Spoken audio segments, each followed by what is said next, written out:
Merci de nous rejoindre sur Maka Radio et Télévision dans Question d'actualité qui reçoit Alain Camille. Il est coordonnateur national de la jeunesse ADEFAT et aussi porte-parole de l'Union Sacrée au niveau du Haut-Katanga. Bienvenue Alain Camille.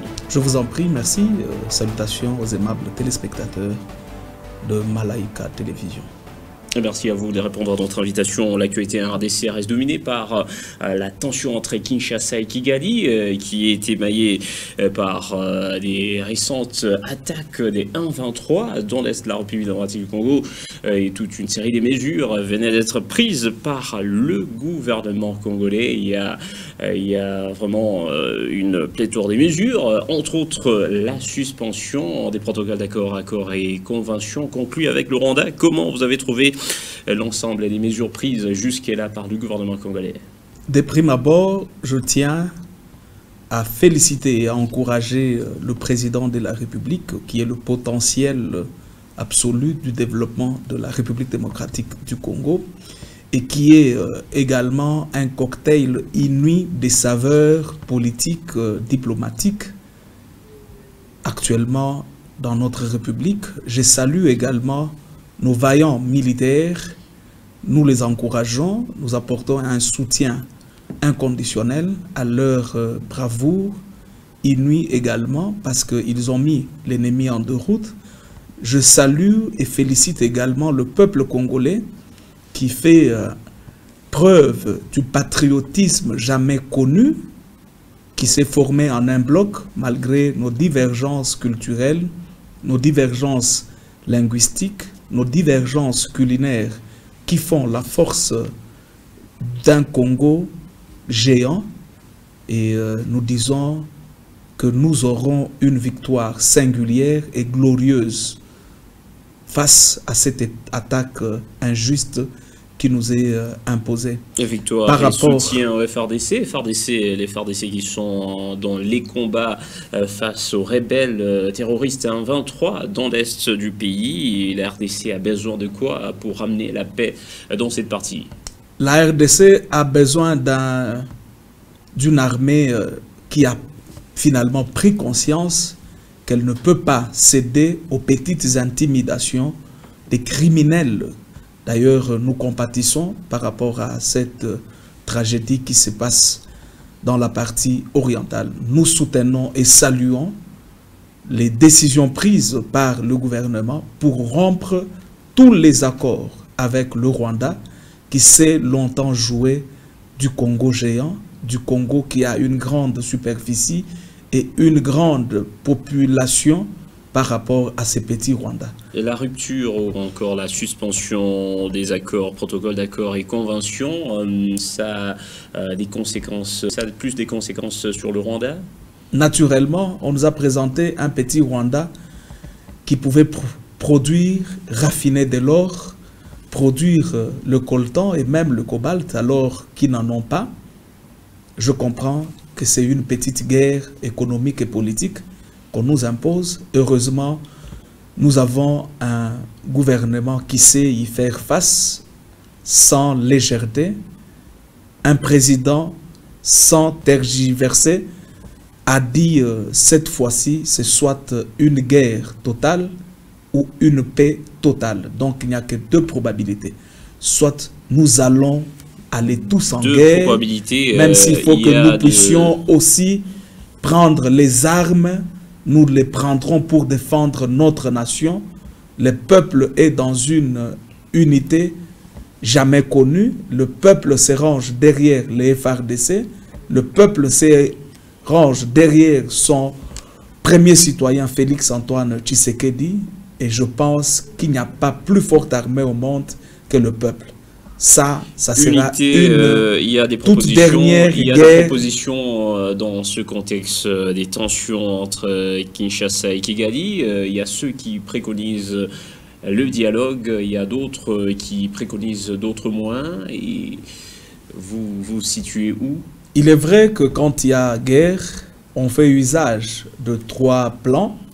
Il y a le plan militaire, il y a le plan politique et le plan diplomatique, le volet diplomatique. Sur le plan militaire, nos vaillants soldats, nos vaillants militaires ont fait montre que au monde entier que le Congo avec lequel on s'est joué autrefois a cessé d'exister.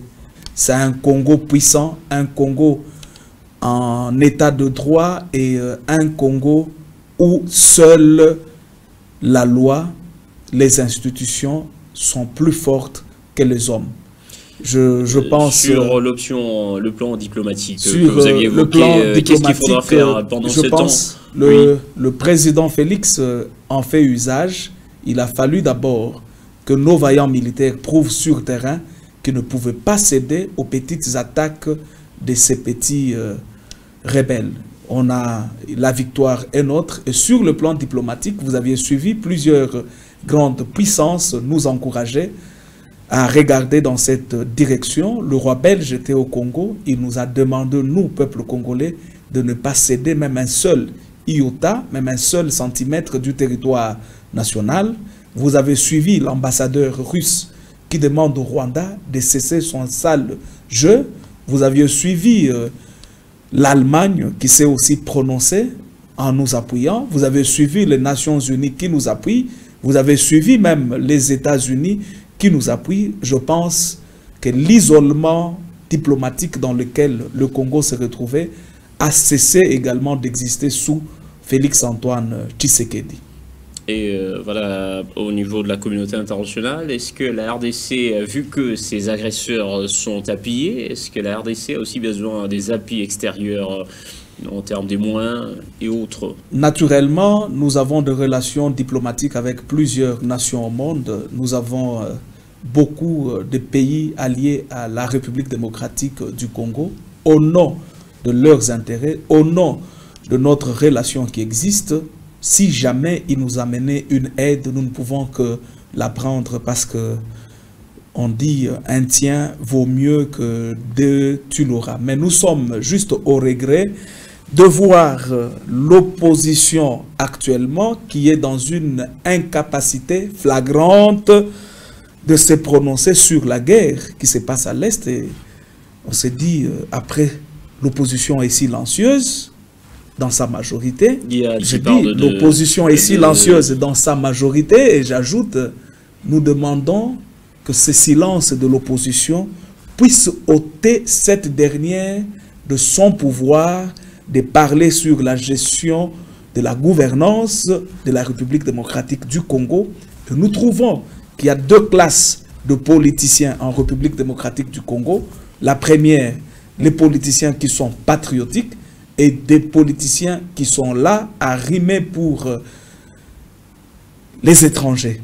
Mais là, nous parlons de la situation sécuritaire dans l'Est. Il n'est pas question pour le moment des enjeux électoraux. Mais oui, ce ne sont pas des enjeux électoraux. Il s'agit du Congo qui est un patrimoine commun entre nous et pour l'opposition.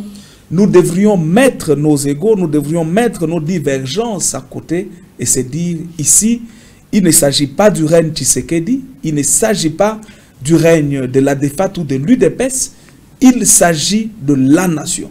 Nous devrions tous regarder dans la même direction. Vous appelez à l'unité. Voilà pourquoi le peuple est uni. Vous avez vu, le peuple est uni.